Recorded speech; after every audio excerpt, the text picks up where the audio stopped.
Selamat datang kembali di channel kami. Semoga kalian sehat-sehat ya. Mari kita bercerita. Malam itu, hujan turun tanpa henti, menyelimuti desa dalam kegelapan yang mencekam. Angin berdesir pelan, membawa bisikan-bisikan yang sulit dimengerti. Di kejauhan, samar-samar terdengar suara langkah kaki menyeret sesuatu yang berat di atas tanah berlumpur. Ketukan itu menggema di pintu rumah-rumah warga, membuat jantung mereka berdegup kencang. Tak ada yang berani menjawab, tak ada yang berani mengintip. Mereka tahu, jika keranda hitam itu berhenti di depan rumah seseorang, maka akan ada nyawa yang diambil malam ini. Dan malam itu, keranda itu berhenti di depan rumah Sari. Sebelum kita mulai ceritanya, kami ingin tahu apa yang kamu pikirkan tentang cerita ini, dan apa yang terjadi di akhir cerita. Kamu penasaran? Jangan nonton sendiri malam-malam dan keraskan volumenya. Dan tulis komentarmu walaupun sekedar menulis asal kotamu di kolom komentar. Di sebuah desa kecil di Jawa Timur, masyarakat hidup dalam ketenangan yang kental dengan adat dan kepercayaan lama. Namun, ketenangan itu berubah menjadi ketakutan setiap kali musim hujan tiba. Mereka percaya bahwa saat hujan deras turun tanpa henti dan sungai mulai meluap, Lampor, arwah pembawa keranda, akan datang sebagai pertanda musibah besar.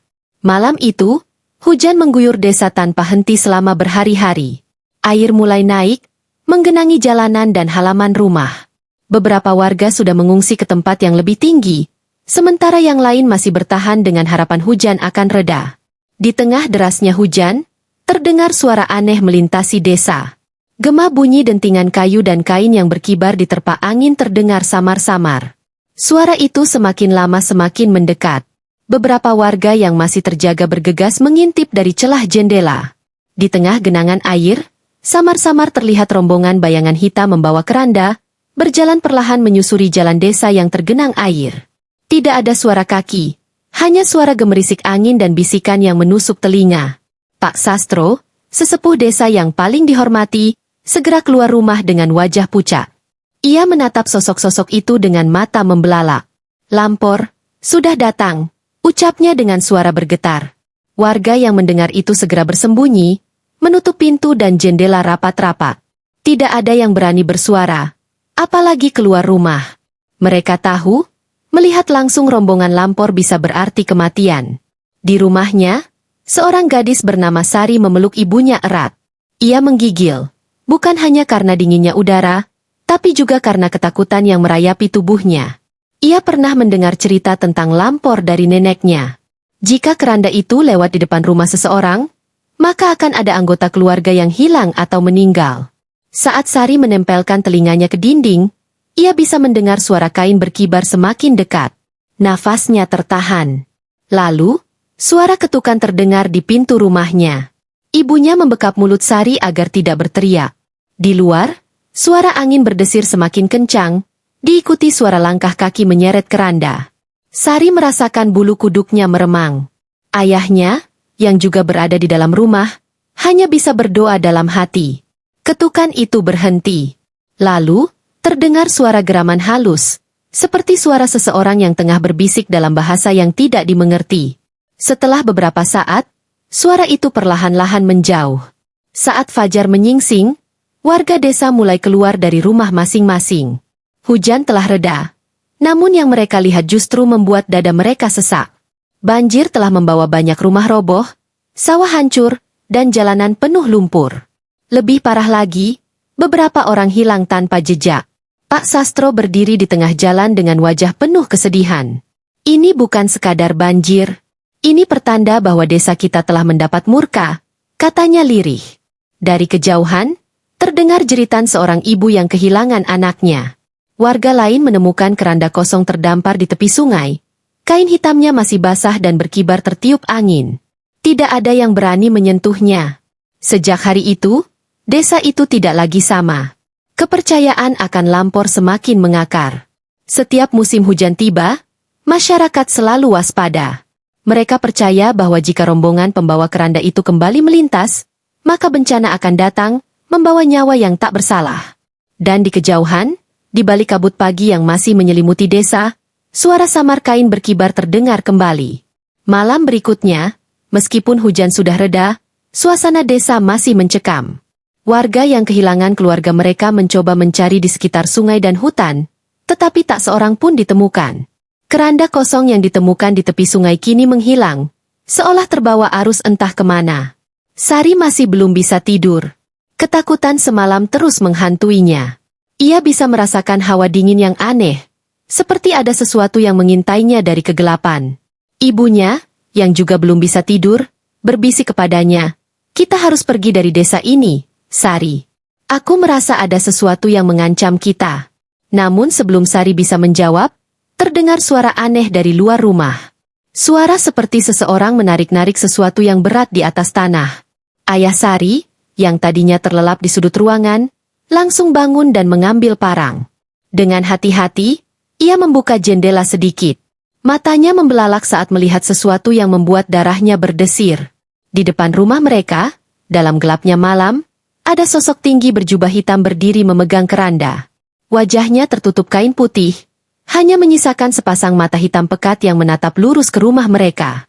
Tubuhnya tinggi dan kurus, seperti tidak memiliki daging, hanya tulang yang dibalut kain hitam yang berkibar tertiup angin.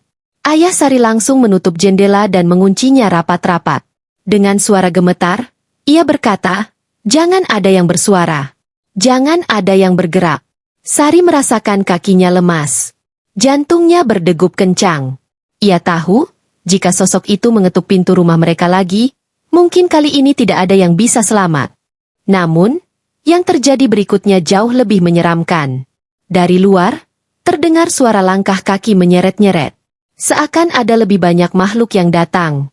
Suara bisikan lirih mulai terdengar di sekitar rumah mereka, seperti nyanyian kematian yang bergema di antara angin malam. Tiba-tiba, pintu rumah mereka bergetar. Seperti ada sesuatu yang mencoba membukanya dari luar. Sari membekap mulutnya sendiri agar tidak berteriak. Matanya berkaca-kaca, tubuhnya gemetar ketakutan. Ketukan itu semakin keras, semakin kuat. Lalu, suara parau terdengar dari balik pintu. Satu lagi. Ayah Sari berusaha menahan napas, berharap makhluk itu pergi. Tapi tiba-tiba, angin kencang menerpa rumah mereka. Jendela terbuka dengan sendirinya, dan suara kain berkibar terdengar begitu dekat. Sari menoleh ke jendela, dan saat itulah ia melihatnya. Sosok lampor itu sudah ada di dalam rumah mereka. Hitam, tinggi, dan tanpa wajah. Sari berusaha berteriak, tapi suaranya tercekat. Yang terakhir ia rasakan hanyalah hawa dingin yang menyelimuti tubuhnya. Lalu semuanya menjadi gelap. Keesokan harinya, warga desa menemukan rumah Sari dalam keadaan kosong. Tidak ada tanda-tanda perlawanan, tidak ada jejak kaki keluar. Hanya satu hal yang tersisa di tengah rumah. Sebuah keranda hitam, dengan kain yang masih basah dan berbau lumpur. Sejak saat itu, warga desa tahu bahwa ketika lampor datang membawa keranda, tidak ada yang bisa selamat. Dan jika malam itu kamu mendengar ketukan di pintu rumahmu, jangan pernah membukanya. Hari-hari berlalu sejak hilangnya Sari dan keluarganya. Warga desa yang ketakutan memilih untuk tidak membicarakan kejadian itu. Setiap malam, mereka mengunci pintu dan berdoa agar lampor tidak kembali membawa keranda mautnya. Namun, Pak Sastro, sesepuh desa, tidak bisa tinggal diam. Ia merasa ada sesuatu yang belum selesai. Malam itu, ditemani oleh dua orang pemuda desa, ia memutuskan untuk mencari tahu lebih lanjut. Dengan membawa obor dan doa-doa perlindungan, mereka berjalan menuju tepi sungai, tempat terakhir keranda misterius itu terlihat. Di sepanjang jalan, mereka melihat tanda-tanda aneh, jejak kaki yang samar di lumpur, ranting-ranting yang patah, dan kain hitam yang tersangkut di dahan pohon. Tapi yang paling mengerikan adalah suara samar di kejauhan. Suara bisikan halus yang seolah-olah berasal dari dunia lain. Saat mereka sampai di tepi sungai, Pak Sastro menemukan sesuatu yang mengejutkan. Sebuah gubuk tua yang sudah lama ditinggalkan, tapi ada cahaya redup dari dalamnya. Dengan hati-hati, mereka mendekat. Pak Sastro memanggil dengan suara lirih. "Apakah ada orang di dalam?" Tidak ada jawaban. Salah satu pemuda mencoba mengintip dari celah dinding. Ia terkesiap dan mundur dengan wajah pucat. "Pak, ada seseorang di dalam?" Pak Sastro perlahan mendorong pintu yang sudah lapuk. Di dalam gubuk itu, duduklah Sari dalam keadaan linglung. Bajunya kotor, rambutnya berantakan, dan matanya kosong. Tapi ia masih hidup. Pak Sastro mendekatinya dengan hati-hati. Sari, nak, kau tidak apa-apa? Sari mengangkat wajahnya, matanya penuh dengan air mata. Aku tidak tahu. Aku hanya ingat Lampor datang, lalu semuanya gelap. Dengan lembut, Pak Sastro meraih tangannya. Kau selamat, nak. Kita akan membawamu pulang. Mereka segera membawa Sari kembali ke desa. Warga yang melihatnya langsung berkerumun, tak percaya bahwa gadis itu masih hidup. Ibunya menangis bahagia, memeluk anaknya erat-erat. Namun, masih ada misteri yang belum terpecahkan. Kemana perginya makhluk pembawa keranda itu? Pak Sastro akhirnya mengumpulkan warga desa di balai desa. Ia menjelaskan bahwa Lampor bukan sekadar legenda, melainkan sosok yang datang sebagai pertanda alam. Mungkin bukan untuk mencelakai kita, tapi untuk mengingatkan kita akan bencana yang lebih besar. Sejak saat itu, warga desa mulai lebih waspada terhadap tanda-tanda alam. Mereka tidak lagi menganggap Lampor sebagai sekadar hantu yang menakutkan, melainkan sebagai pengingat akan bahaya yang mungkin datang. Tahun-tahun berlalu, dan meskipun masih ada hujan deras dan banjir, desa itu tidak lagi dilanda ketakutan seperti dulu. Mereka selalu siap menghadapi bencana dengan persiapan yang lebih baik. Dan meskipun sesekali masih ada yang mengaku mendengar suara kain berkibar di tengah malam, tidak ada lagi yang hilang tanpa jejak. Mungkin, Lampor telah pergi. Atau mungkin, ia hanya menunggu waktu yang tepat untuk kembali.